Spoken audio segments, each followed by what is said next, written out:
The following episode may contain adult themes and language. Listener discretion is advised.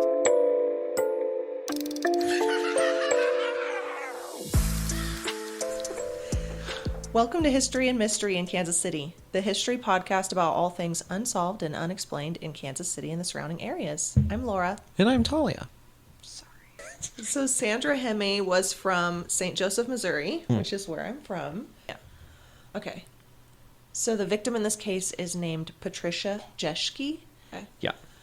So she was last seen alive as she drove home from work on the evening of November 12th, 1980.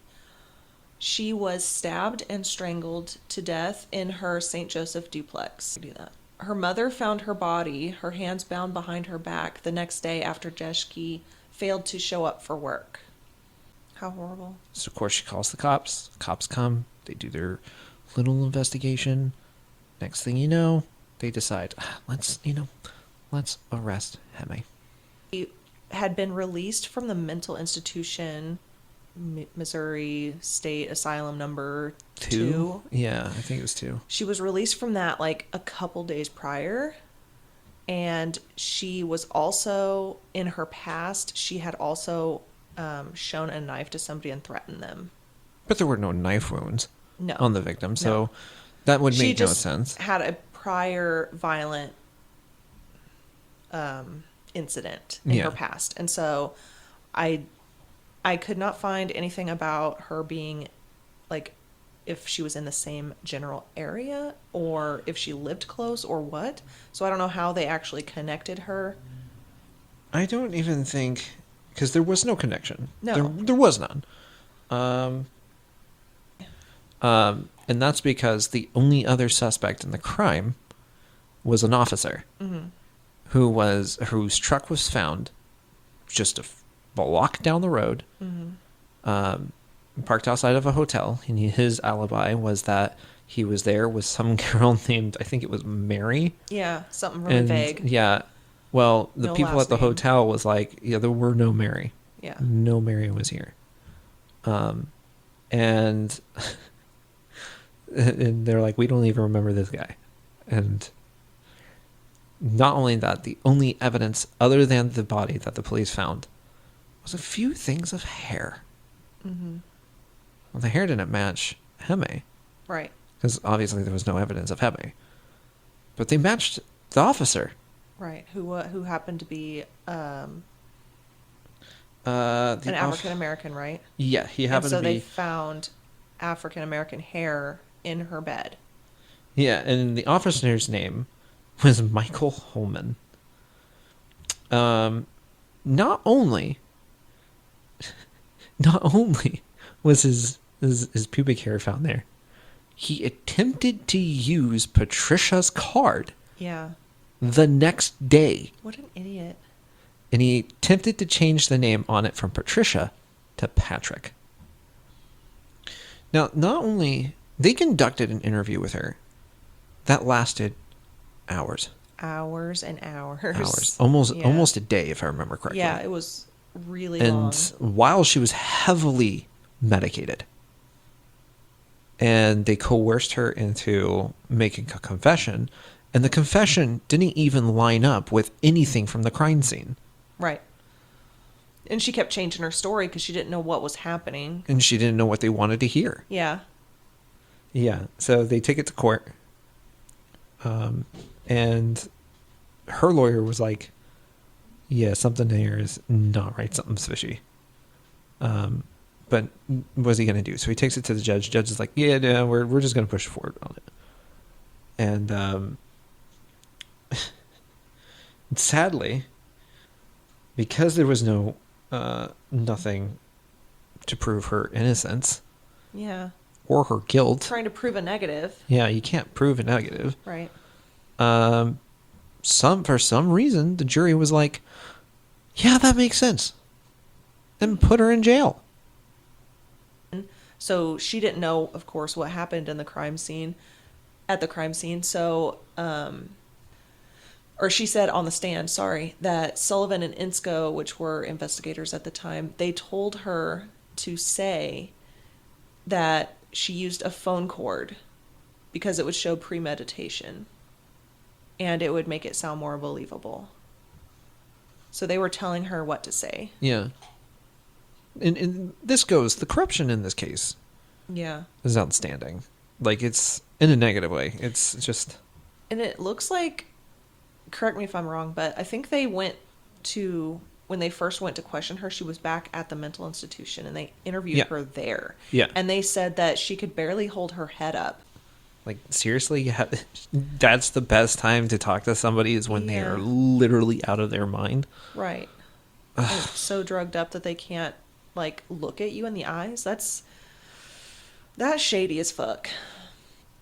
It took them until 2023 to be like, hey, guys, seriously, this person is in jail. But that was not even until the Innocence Project stepped in, because otherwise she would still be there. She would still be there today. Yeah. If it wasn't for them. She was questioned over 8 different sessions. Jesus. She started out denying. Then she implicated a man who had an airtight alibi. And then she falsely confessed because she was tired. Yeah. Like, they just kept badgering her. There was no physical evidence, no forensic evidence, no eyewitnesses that linked her. All evidence pointed to the St. Joseph police officer, is what the Innocence Project said.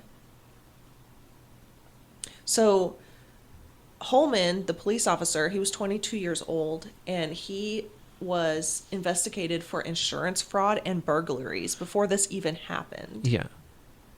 Who knows? And he was interviewed one time. Yeah. Just one time. And pulled the fucking Shaggy. Wasn't me. Yeah. He claimed that he found the credit cards, Patricia's credit cards, in a ditch near her place. Like you said, the truck was seen in the area. His alibi could not be corroborated. And then later on, a pair of gold horseshoe-shaped earrings identified by the victim's father was found in his possession. Yep. And they still didn't do anything, basically. Yeah. I mean, we know this information because of the Innocence Project, and that is the only reason we know about the evidence against him, really. Yeah. He had reported that his 1978 Ford pickup had been stolen from the airport in Kansas City on July 14th, 1980, and he received an insurance payout of almost $4,500. And this was before this happened. And then on December 18th, 1980, the police department opened an investigation on him for insurance fraud because his partner, Holman's partner, whose name is Dennis Gasper, he witnessed Holman driving the truck he had reported stolen to pick up his paycheck at the police department. How stupid. I don't know if it's stupid, but brazen. Right. I think no wonder why he figured he could get away with murder. Yeah.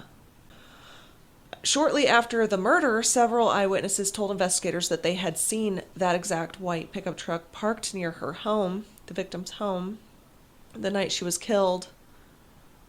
The truck was described by one witness as white and very clean. It had the roll bar and set up really high. The grill had a lot of black in it, which described his truck pretty much to a T. Interesting. Almost as if he was there. Right. And so the fact that he is already committing fraud, insurance fraud, to get money. Yeah.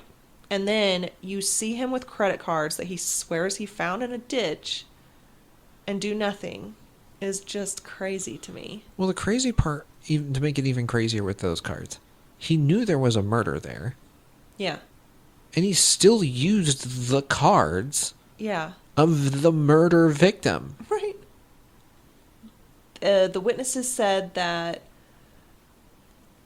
he saw the white pickup truck in next to her apartment at 6:30 p.m. And then he observed the truck parked on the grass in front of the apartment at 7:30 p.m. Huh. So he was there for at least an hour,